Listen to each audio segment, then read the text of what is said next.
लेके आती हैं, उस टाइम पे तो आप उनके साथ फोटो खिंचा के और एडवर्टाइजमेंट के लिए हर मीडिया के चैनल पर डालते हैं, लेकिन जब उन्हीं के साथ कोई घटना घटती है तो उनको रोड पे घसीटते हैं। आज जो हमारे जवान जो देश की जंग आजादी से लेकर आज तक के लिए सबसे सुपर फोर्स के नाम से जाने जाते हैं, उनको आप अग्निवीर की एक योजना दे करके 2 लाख पद खाली और जो बचे हुए वो भी 4 साल के लिए भर्ती करना चाहते हैं। आप कहां ले जाना चाहते हैं इस देश को? अमीर और गरीब की खाई को बढ़ा रहे हैं। आप कहां ले जाना चाहते हैं इस देश को कि 80 करोड़ लोगों को मैं खाने के लिए देता हूं? इसका मतलब यह है कि हमारी आर्थिक स्थिति इतनी कमजोर है कि उनके पास खाने कमाने के लिए साधन नहीं है। और अगर इसी बात से तुम्हें वोट मिलते हैं तो भारतीय जनता पार्टी नहीं, भारतीय राष्ट्रीय कांग्रेस ने कल ही डिक्लेयर किया है, अगर मोदी जी 5 किलो देते हैं तो हम 10 किलो देने के लिए तैयार है, लेकिन तुम अपना विचार बदलो। मैं तो ये कहूंगा, हर वर्ग दुखी है। जो माहौल एक टाइम देखा था वो बदलता हुआ जा रहा है, और इनकी घटनाओं से मैं कह सकता हूं कि कैसे कैसे मंजर सामने आने लगे हैं। लोग गाते गाते चिल्लाने लगे हैं, अरे बदल जाओ लोग, अब तो कमल के फूल भी मुरझाने लगे हैं। वो आपने देखा है, आप देख रहे हैं वो हालात। अब आपसे यही निवेदन है मेरा कि हर भाई अपने तौर पर इसे व्यक्तिगत ले। कोई राहुल जी का सिपाही बन करके, कोई भूपेंद्र सिंह हुड्डा जी का साथी बन करके, या कोई दान सिंह का भाई, चाचा, ताऊ, बहन सब बढ़ करके व्यक्तिगत चुनाव के तौर पे लड़ेंगे तो निश्चित तौर पे हमें कामयाबी मिलेगी। मैं ये आशा और अपेक्षा करता हूं, यहाँ जितने भाई और बहन बैठे हैं इसे व्यक्तिगत तौर पे लेंगे और आने वाली 25 तारीख को एक ऐसा ऐतिहासिक परिणाम देंगे कि जब 4 जून को रिजल्ट आए तो सबको ये हैरानी हो जाए कि ये हुआ तो हुआ भाजपा के साथ क्या। एक और मैं विनती आपसे, बहुत सी चीजें ऐसी हैं जो हमने हमारी घोषणा पत्र में रखी। अगर उनका मैं थोड़ा जिक्र करूं तो समय जरूर लगेगा, लेकिन मैं जरूर करूंगा इस बात का कि इन्होंने एमएसपी का 700 किसानों के बाद भी कोई गारंटी नहीं दी। कांग्रेस ये कहती है कि हमें सत्ता दी तो पहला दिन होगा सबसे पहले एमएसपी की गारंटी हम देंगे। दूसरा अग्निवीर, कांग्रेस ये कहती है कि हम आते ही अग्निवीर को कैंसिल करके और उसकी जगह पे पुराना जो सिस्टम था उसको इंप्रूव करके वही फौज की भर्ती का सिस्टम हम रखेंगे। फिर ओपीएस, जो भाई सर्विस करके रिटायर हो जाता है, सोचता है कि आज मैं यहां से रिटायर हो रहा हूं, अब मैं शांति से अपने बच्चों के साथ अपनी जिंदगी बिताऊंगा, लेकिन जब उसे पता लगता है कि उसकी तो पेंशन नहीं है, रोजगार में उसने बिजनेस किया नहीं, जमीन उसके पास है नहीं, तनख्वाह उसकी बंद हो गई, आप मुझे बताइए उस इंसान के साथ क्या बीतेगी।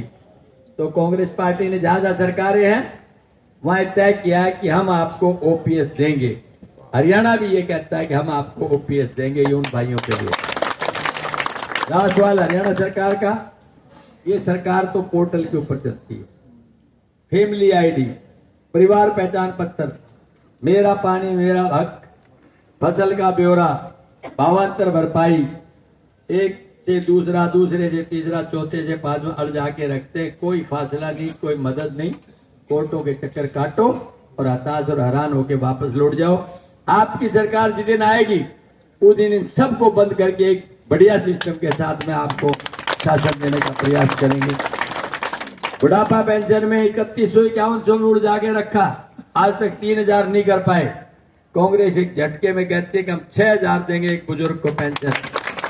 हमारी ये बहन, जब 400 रुपए का सिलेंडर होता था तो बीजेपी के लोग कपड़े उतार के प्रदर्शन करते थे कि ये देखिए महंगाई, और मोदी जी भी कहते थे बहुत हुई महंगाई की मार, अब की बार मोदी सरकार। आज कहां है वो? 1100 रुपए पे जमान नहीं खुलती उनकी, 100 रुपए 95 रुपए पेट्रोल पे जमान नहीं खुलती उनकी। तो कांग्रेस पार्टी कहती है कि हम आपको 500 रुपए में सिलेंडर देंगे, आपकी समस्या का समाधान करेंगे, और भाई 300 यूनिट बिजली की फ्री देंगे, और बीपीएल कार्ड जिनके पास है उनको 100 गज का प्लॉट, साथ में उसके ऊपर 2 कमरे, 1 बाथरूम और 1 किचन बना करके देंगे। और लास्ट का एक और है, तो इंसानियत के नाते भगवान न करे कभी किसी को जरूरत पड़े, लेकिन हारी बीमारी किसी से रुकती नहीं। बहुत सी जगह देखा है कि आयुष्मान कार्ड है, वो जाता है बेचारा हॉस्पिटल के अंदर कि मेरे पास कार्ड है, शायद मेरा इलाज हो जाए। वहां हॉस्पिटल देखता है कि मैं कार्ड है, इसको एडमिट भी कर लूंगा, लेकिन ये पैसे पता नहीं सरकार कब रिएम्बर्स करेगी, 3 महीने में, 6 महीने में। तो पहला सवाल ये रहता है, ठीक है जी मरीज सीरियस है पर बेड नहीं है। कोई कहते जी बेड है, बेड तो है लेकिन वो वेंटिलेटर नहीं है। कोई कहेगा वेंटिलेटर तो है लेकिन ऑक्सीजन नहीं है। कुल मिला के वो आदमी अंतिम सांसों तक अपनी विदा होकर के हमसे चला जाता है और इस सरकार से एक संवेदना का एक शब्द नहीं आता है। कांग्रेस ने फैसला किया है कि कोई भी आदमी भगवान न करे जरूरत पड़े किसी भी हॉस्पिटल में जाए, उसको 25 लाख रुपए की मदद हम करेंगे, चाहे प्राइवेट और आगे नहीं करेंगे। डॉक्टर की स्लिप आएगी, उसके साथ पहले आपको चेक देंगे डॉक्टर को, उसके बाद आपका इलाज शुरू करवाएंगे। ये कुछ बातें हैं जो मैं आपसे कहना चाहता था। अभी हमारी 4-5 मीटिंगें और हैं। इन शब्दों के साथ आपने जो मान सम्मान दिया, एक और 2 तारीख, 1 मिनट बैठ जाइए, फिर 2 याद आती बार बार। 22 तारीख 10 बजे राहुल गांधी जी आ रहे हैं दादरी में, हमारी रैली है। सारे भाई बहनों से जो 10 बजे 11 बजे तक यहाँ बैठे हैं, मैं समझ सकता हूँ कि उस सेलेक्टेड गर्मी के अंदर भी आप वहां जरूर आएंगे।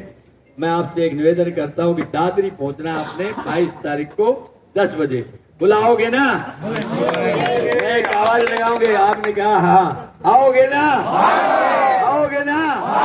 आओगे ना? जय